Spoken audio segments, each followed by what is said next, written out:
Hi, since we have already discussed what exactly stack and heap do in Rust, this is the best time to discuss what exactly a string is in Rust. Now, if you recall, in the data types video, we skipped the part of discussing strings. I wanted it to be a part of ownership because of some specific reason. Now, we are discussing string here and we'll be discussing ownership or the rules of ownership in the next video. So this video is more about giving you a brief overview how exactly strings work or how exactly strings are maintained in memory in Rust. Let's get started. So I'll start with what exactly a string is. Now string in Rust can be defined in two ways. Let me show you an example. We could say let s is equals hello, or I could say let s1 equals string from hello. Now you may say that s and s1 are both having the same value, right? Kind of same value. Now, but there is a small difference here.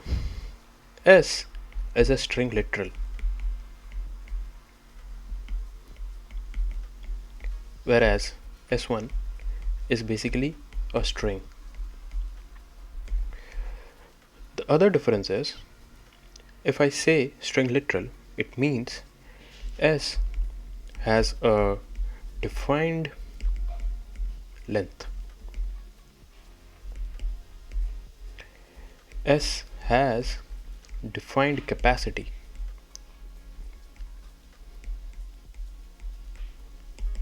And S is stored on stack.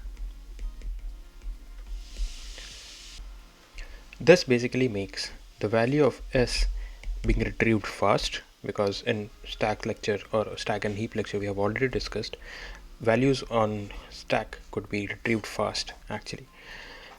So S is having a defined length, has a defined capacity, and is stored on stack.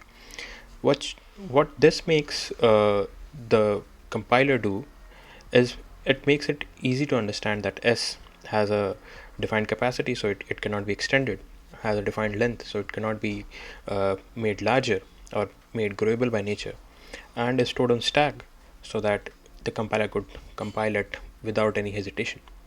But if we talk about S1, which was initiated using string :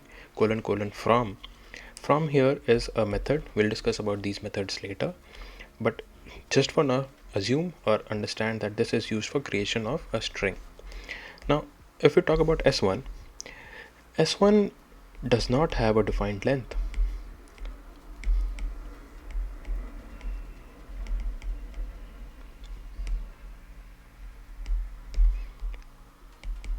Doesn't have defined capacity.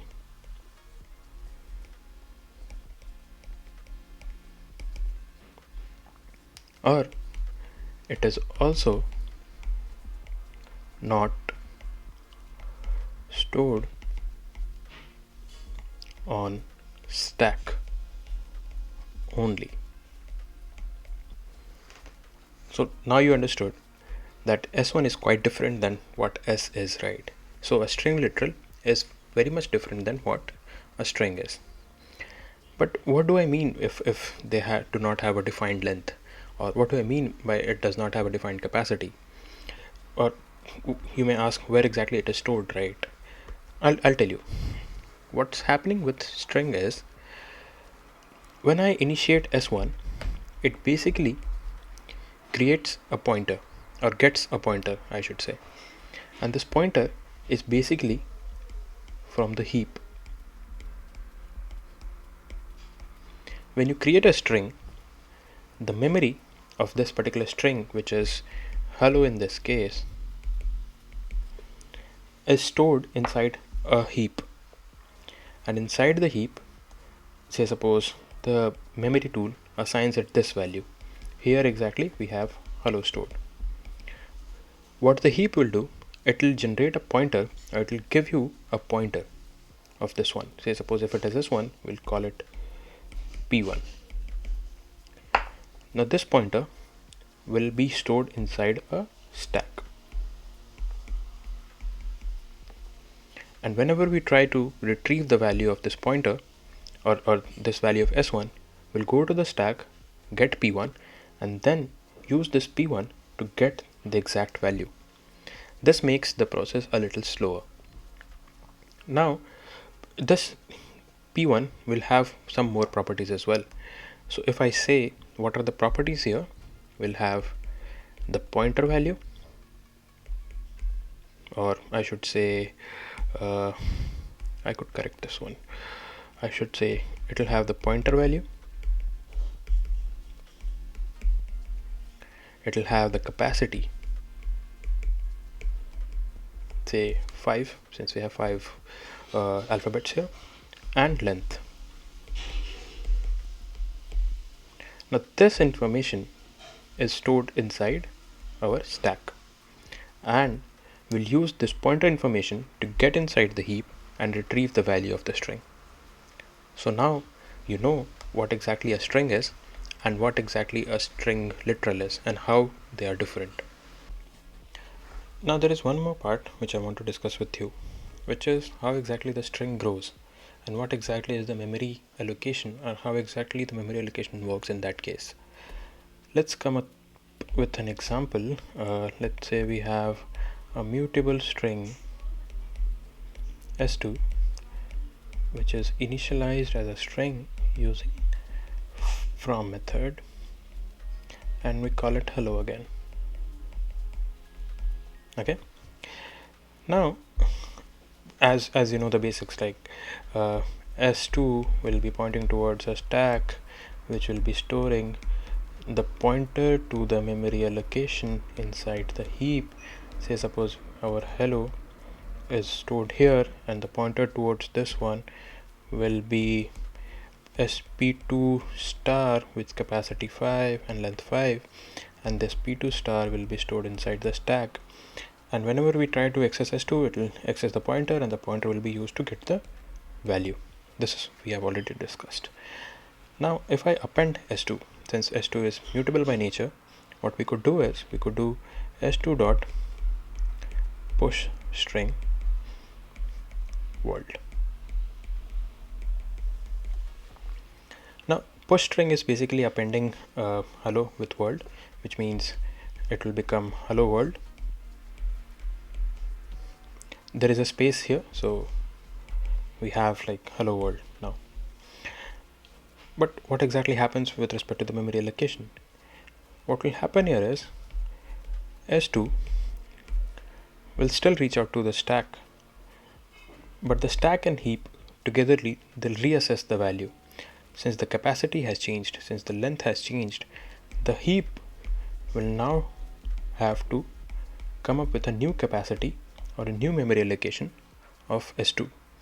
And previously, if it was stored here, there could be a chance that our new value, which is hello world, could be stored here.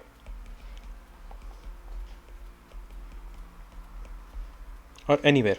It totally depends on which particular memory or which particular node our calculation of heap points to.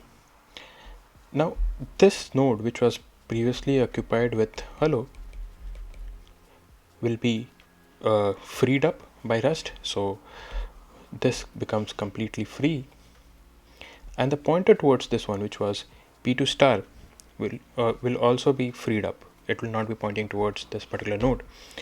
This recalculation of this node or this memory will give a new pointer to us, and our capacity and pointer will change.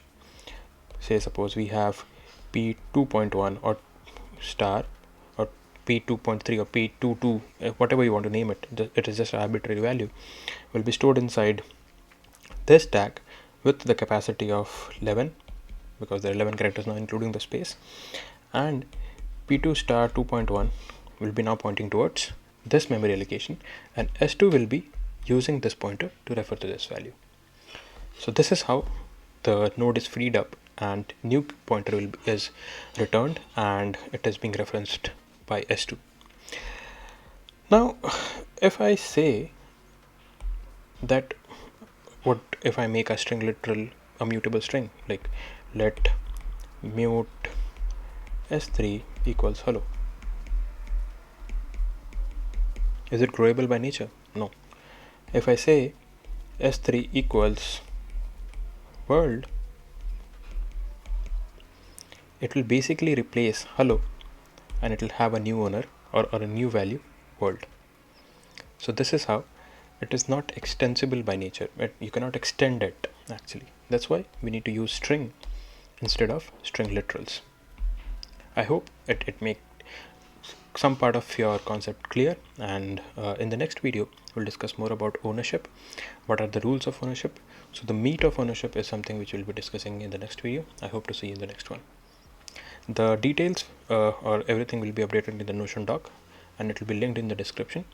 I hope you are referring to it, or if you want a recap, just go through it once and it will be helpful for you. Hope to see you in the next one. Bye.